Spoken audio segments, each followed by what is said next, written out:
Crypto self custody వినడానికి కొంచెం కష్టంగా ఉన్నా దీన్ని చాలా సింపుల్గా ఎలా చేయాలో ఇప్పుడు చూద్దాం. ఎక్స్చేంజ్ల నుండి మన డిజిటల్ ఆస్తులను ఎలా సేఫ్గా ఉంచుకోవాలి? 2 మంచి పద్ధతులు చూద్దాం. మొదటగా బిగినర్స్ కోసం. మొదటిది ట్రస్ట్ వాలెట్. ఇది ఒక హాట్ వాలెట్. సెల్ఫ్ కస్టడీలోకి అడుగు పెట్టడానికి ఇది చాలా మంచి ఆప్షన్. చాలా ముఖ్యమైన విషయమేంటంటే సరైన యాప్ను అఫీషియల్ స్టోర్ నుంచే డౌన్లోడ్ చేసుకోవాలి. ఫేక్ యాప్స్ నుంచి జాగ్రత్త. ఒక్కటి గుర్తుపెట్టుకోండి, ఏది పడితే ఆ లింక్స్ క్లిక్ చేసి డౌన్లోడ్ చెయ్యొద్దు. అవి చాలా ప్రమాదకరం. యాప్ ఇన్స్టాల్ చేశాక కొత్త వాలెట్ క్రియేట్ చేయడం చాలా ఈజీ. ఈ సింపుల్ స్టెప్స్ ఫాలో అయితే చాలు. ఇప్పుడు మనం చూసేది చాలా ముఖ్యం. డిజిటల్ ఆస్తుల భద్రతకు ఇదే కీలకం. సో కొంచెం శ్రద్ధ పెట్టండి. వాలెట్ మనకొక సీక్రెట్ రికవరీ ఫ్రేజ్ ఇస్తుంది. అందులో ఇలా 12 పదాలుంటాయి. ఈ 12 పదాలే మన వాలెట్కి మాస్టర్ కీ. వీటిని భద్రపరచడంలో అస్సలు రాజీపడకూడదు. ఎందుకంటే ఈ పదాలు ఎవరికి తెలిసినా వాళ్లు మన క్రిప్టోని ఈజీగా దొంగిలించగలరు. ఇది చాలా ముఖ్యం.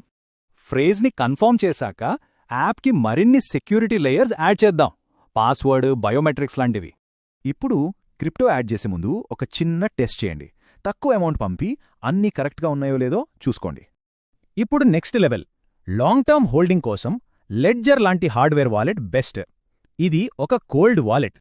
లెడ్జర్ను కొనేటప్పుడు చాలా జాగ్రత్తగా ఉండాలి. ఎప్పుడూ వాళ్ల అఫీషియల్ వెబ్సైట్ నుంచే కొనండి. సెకండ్ హ్యాండ్ అస్సలు వద్దు. దీని సెటప్ కూడా సింపులే. కాకపోతే కంప్యూటర్ ఇంకా ఈ ఫిజికల్ డివైస్ రెండూ వాడాలి. ఇక్కడ కూడా రికవరీ ఫ్రేజ్ ఉంటుంది. కానీ లెడ్జర్లో 24 పదాలుంటాయి. అంటే ఇంకా ఎక్కువ సెక్యూరిటీ అనమాట. రూల్స్ మళ్ళీ అవే. కాగితంపై రాసి సేఫ్గా పెట్టుకోవాలి. డిజిటల్గా అస్సలు సేవ్ చేయొద్దు. సరే, మరి ఈ రెండింటిలో ఏది బెస్ట్? మన అవసరాలకు ఏది సరిపోతుందో ఒకసారి పోల్చి చూద్దాం. ట్రస్ట్ వాలెట్ ఫ్రీ, ఇంకా స్టార్ట్ చేయడానికి చాలా ఈజీ. కానీ ఎక్కువ ఫండ్స్ ఉంటే లెడ్జర్ సెక్యూరిటీనే బెస్ట్. సో కామన్ పద్ధతి ఏంటంటే ట్రస్ట్ వాలెట్తో స్టార్ట్ చేసి ఫండ్స్ పెరిగాక లెడ్జర్కి అప్గ్రేడ్ అవ్వడం. అయితే మన డిజిటల్ ఆస్తులకు ఇప్పుడు ఏ స్థాయి భద్రత అవసరం? ఈ ఒక్క ప్రశ్నతోనే సరైన నిర్ణయం తీసుకోవచ్చు.